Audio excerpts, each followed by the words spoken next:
Good morning sir. Good morning. मैं जानना चाहती हूँ कि हम सिचुएशन को बिल्कुल ऐसे कैसे देखें कि हमें सिचुएशन से बाहर निकलना है। कि मान लो हमारे पास बार बार कोई प्रॉब्लम आ रही है, हम उसे फेस कर रहे हैं, फिर जो आसपास के हमारे सराउंडिंग्स के लोग हैं वो भी टाउंटिंग कर रहे हैं हम पर, नहीं तुमने पहले भी ऐसे किया था, अब फिर तुम फेल हो जाओगे इसमें। तो वहाँ जा करके हम स्टक हो जाते हैं और फिर हमारा कॉन्फिडेंस लूज हो जाता है। हम एग्जैक्टली कहाँ स्टक हो जाते हैं, जिसको आप जो वर्ड यूज कर रहे हो स्टक हो जाते हैं, मतलब आप कह रहे हो कि हम अपनी थिंकिंग में स्टक हो जाते हैं। थिंकिंग में स्टक हो जाते हैं, राइट? कि हम ओवर थिंकिंग में चले जाते हैं। ओवर थिंकिंग कि हम बैठे बैठे बस सोचते रहते हैं कि ऐसा क्यों हुआ, क्या हुआ, ऐसा नहीं होना चाहिए, कि हमारे में कुछ कमी ऐसा हो गया तो क्या होगा, वैसा हो गया तो क्या होगा, मैं दोबारा भी ट्राई किया नहीं हुआ तो क्या होगा। हम जानते हैं कि पहले भी ऐसा हुआ था, फिर हमने उसे ओवरकम कर लिया, लेकिन बार बार वही चीज आते आते फिर वही ब्रेन का जो कंफर्ट जोन है हम फिर वहीं स्टक होने लगते हैं। और जिस कंफर्ट जोन की आप बात कर रहे हो वो एक्चुअल में ओवर थिंकिंग वाला जोन है। ओवर थिंकिंग वाला जोन है, मतलब बैठे बैठे बस सोचते रहते हैं जैसी हमारी कंडीशनिंग हुई है, कर कुछ नहीं पाते हैं। करते भी हैं तो थोड़ा सा करना शुरू करते हैं, उसके बाद वापस से वो थॉट्स हमारे ऊपर हावी हो जाते हैं। राइट? यही आप कह रहे हैं। राइट सर, प्रॉब्लम जो है इतनी ज़्यादा, क्योंकि एक्चुअली क्या लाइफ में अगर कुछ अच्छा होता है तो शायद हम प्रॉब्लम से इजीली निकल जाते हैं, बट बैक टू बैक जब आपको फेलियर्स ही मिल रहे हैं उस टाइम पे भी आपको फिर दिखना ही बंद हो जाता है कि हाँ, निकलने का भी कोई रास्ता है।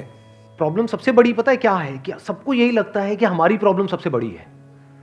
अगर यहां पर मैं एक एक करके सबको बोलूं कि आप बताओ कि आपकी लाइफ में क्या क्या प्रॉब्लम्स आई या अभी क्या प्रॉब्लम्स चल रही है, तो आई एम श्योर कोई सोच भी नहीं सकता कि अच्छा ऐसी ऐसी प्रॉब्लम्स भी कोई फेस कर सकता है क्या।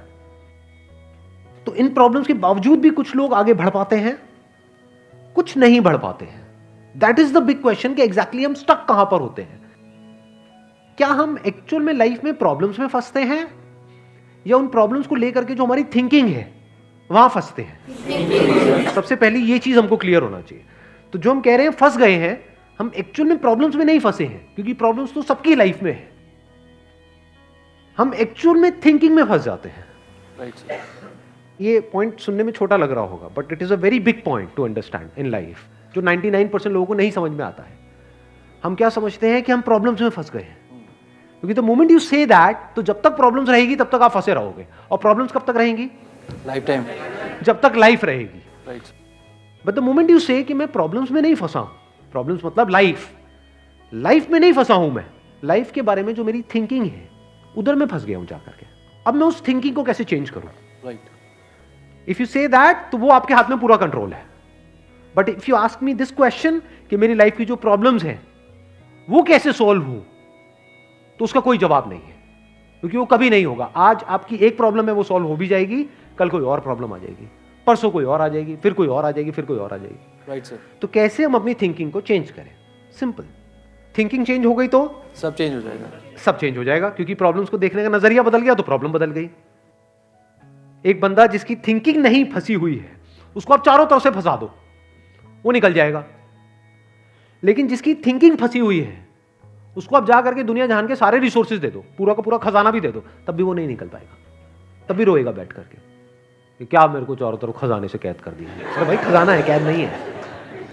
देखा ना ऐसे लोगों को जिनके पास में सब कुछ है लेकिन रोते रहते हैं। तो सब कुछ मिलना इज नॉट अ सॉल्यूशन। जिनकी लाइफ में कोई प्रॉब्लम नहीं है वो भी रो रहे हैं। सो अब आता है कि इसका सॉल्यूशन क्या है, कि we are stuck in our thought process, how to get out of it. तो सबसे पहली चीज ये समझनी है, ज्यादा सोचने से कुछ नहीं होता है, सही सोचने से होता है। अभी सही सोचना क्या है? What is right thinking? Positively, not positively सोचना। इसको भी ध्यान से समझ लेना। पॉजिटिव सोचना क्या सही सोचना होता है? फॉर एग्जाम्पल, आगे आप जा रहे हो, किसी जंगल में हो और आगे दलदल है और आप पॉजिटिव सोच रहे हो, मेरे साथ में कभी कुछ गलत हो ही नहीं सकता, मैंने ताबीज पहना हुआ है, ये मुझे बचाएगा। बहुत लोग हैं बहुत पॉजिटिव है लाइफ को लेकर के, बट क्या उनकी सोच सही है? अभी सही सोचना क्या है?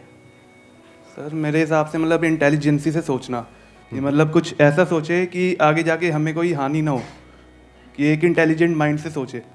अभी इंटेलिजेंट क्या है और फूलिश क्या है? एक है फूलिश तरीका सोचने का, बेवकूफों की तरह सोचना, एक है इंटेलिजेंस के साथ में सोचना। What is intelligence? जिसको हम इंटेलिजेंस कहते हैं वो इंटेलिजेंस क्या है? साइंस को इंटेलिजेंस कह सकते हैं? नहीं कह सकते। नहीं कह सकते। तो किसको कहोगे? सुपरस्टिशंस को इंटेलिजेंस कहोगे? सुपरस्टिशंस मतलब क्या? बिलीफ, कुछ भी मान रखा है उसको पकड़ के बैठे हुए उसके हिसाब से एक्ट कर रहे हैं। उसको इंटेलिजेंस कहोगे या साइंस जिस तरीके से आगे बढ़ रही है उसको इंटेलिजेंस कहोगे? एग्जैक्टली। तो साइंटिफिक वे ऑफ थिंकिंग समझना पड़ेगा, वो क्या है, उसको अपनी लाइफ में लगाना पड़ेगा, तब आप कह सकते हो आपकी जो थिंकिंग है वो सही है। अब ये साइंटिफिक थिंकिंग मतलब क्या? रियलिटी को एज इट इज देख लेना, दैट इज साइंटिफिक थिंकिंग। यही तो है, और क्या है? There are laws of this universe, उसको एज इट इज देख लेना, उसको ऑब्जर्व करना, यही तो है साइंटिफिक थिंकिंग।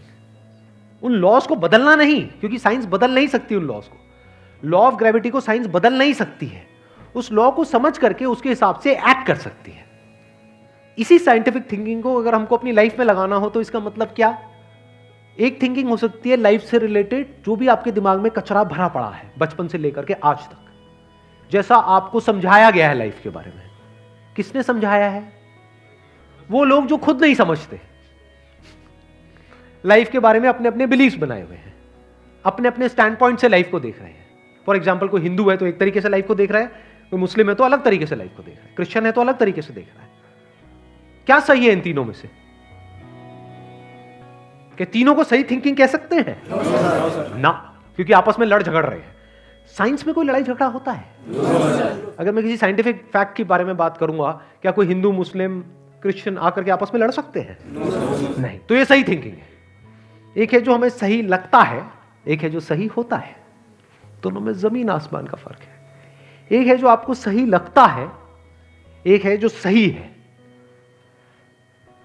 तो साइंटिफिक थिंकिंग का मतलब क्या, अगर इसको हमको लाइफ में लगाना हो तो, यानी लाइफ को आप एज इट इज देखो, ऑब्जर्व करो, फिर उसके बारे में सोचो। This is scientific thinking. और ये जो फंडा जिसकी मैं बात कर रहा हूं, इसको आप लाइफ के किसी भी एस्पेक्ट में लगा सकते हो।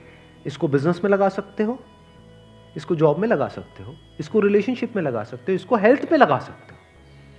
बिजनेस क्या है अगर रियलिटी को एज इट इज देखना नहीं है तो?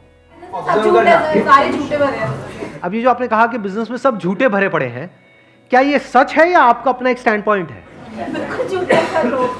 अभी इन्होंने बोला कि बिजनेस में सब झूठे भरे पड़े हैं। अभी ऐसे ही यहाँ पे मैं अलग अलग लोगों से अलग अलग बातें पूछूंगा ना, तो सब बड़े कॉन्फिडेंस से बोलेंगे, as if they know it for sure.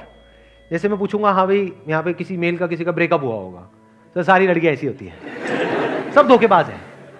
ऐसे ही कोई लड़की से पूछूंगा, वो आकर के बोल देगी, सर ये तो मर्द जात तो है ही ऐसी, इससे कुछ हो ही नहीं सकता। क्या ये सच है या आपका अपना एक स्टैंड पॉइंट है, अपना आपका एक बिलीफ है? तो ध्यान से समझ लेना, इसका जो सबसे पहला स्टेप है वो है अंदर जो भी कुछ पड़ा हुआ है आपके, जो भी आपने मान रखा है उसको छोड़ दिया। अब आप हल्के फुल्के हो गए, अब एज इट इज देखा लाइफ को, लाइफ को ऑब्जर्व किया as life, not my life. For example, anger, क्या एंगर आपका है? बट आप एंगर का सोल्यूशन कैसे निकालते हो? मुझे गुस्सा आता है, मुझे गुस्सा नहीं करना है। कभी भी आप एंगर का ऐसे सोल्यूशन निकाल ही नहीं सकते। सिर्फ आपको आता है गुस्सा या सबको आता है? सबको आता है। तो क्या एंगर सिर्फ आपकी प्रॉब्लम है या एंगर एक लाइफ की प्रॉब्लम है? Fear, if you can look at fear, not your fear और माई फियर, फियर, डर है ना, वो डर क्या है? Can you look at it? इसको बोलते हैं साइंटिफिकली चीजों को देखना। रिलेशनशिप, नॉट माई रिलेशनशिप और योर रिलेशनशिप, रिलेशनशिप। तो इस तरह से जब हम चीजों को देखते हैं ना, not from a subjective point of view but from an objective point of view, जैसे एक साइंटिस्ट देखता है, जैसे एक साइंटिस्ट ऑब्जर्व करता है, वहां पे ना खुश हुआ जाता है, ना परेशान हुआ जाता है, ना पॉजिटिव हुआ जाता है, ना नेगेटिव हुआ जाता है। This positive and negative is your stand point, is a subjective point of view. In objective reality, उसमें खुश क्या होना है और दुखी क्या होना है, वहां पर सब कुछ क्लियरली नजर आ रहा होता है। वहां पे कभी भी हमारी थॉट प्रोसेस स्टक नहीं होती है, हम फंस ही नहीं सकते। बिलीफ्स में आप गारंटेड फंसोगे। शॉर्ट टर्म में वो अच्छे लग रहे होते हैं क्योंकि वहां पे कंफर्ट मिलता है।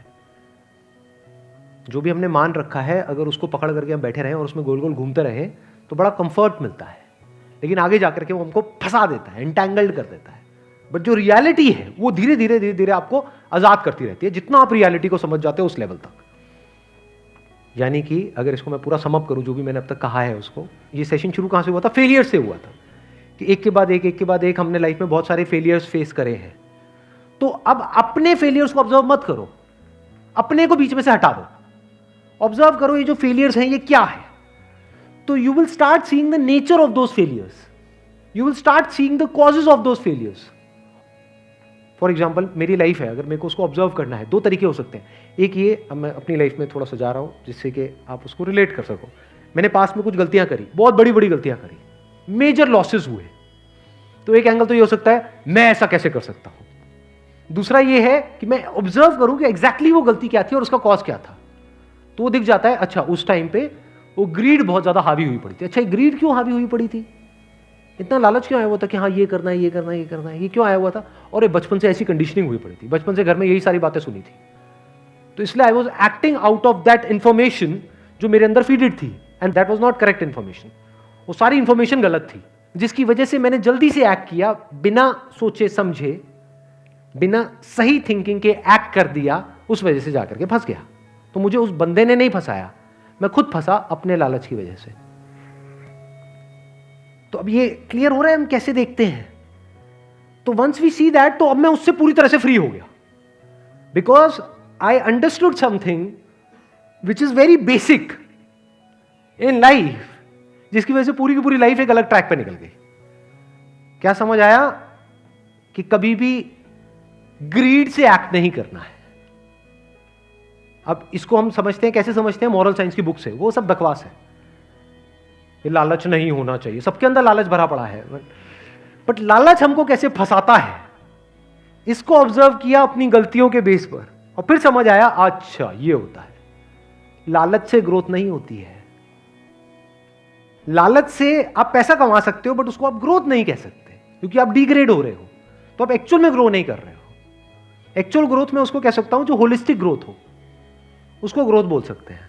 आपने पैसा तो कमा लिया, लेकिन डर में जी रहे हो कि मैंने इतने घपले कर दिए हैं, अगर किसी ने पकड़ा गया तो पता नहीं क्या हो जाएगा, क्या फायदा ऐसी लाइफ का? उसको आप ग्रोथ कहोगे? Can you call it growth? ना। तो लालच से ग्रोथ नहीं होती। तो ये चीजें समझना बारीकी से, स्टेप बाय स्टेप, तो आप गलतियों का पूरा नेचर समझ सकते हो। The nature of mistakes, the kinds of mistakes, the types of mistakes, और उनके कॉजेस क्या होते हैं। और जैसे ही हमको ये सब समझ आ जाता है और साफ दिखने लग जाता है, तो वो गलतियां होनी हमसे बंद हो जाती हैं।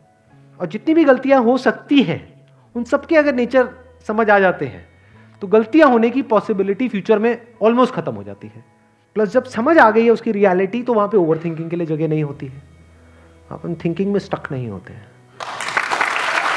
Wish you all the very best, thank you so much for coming.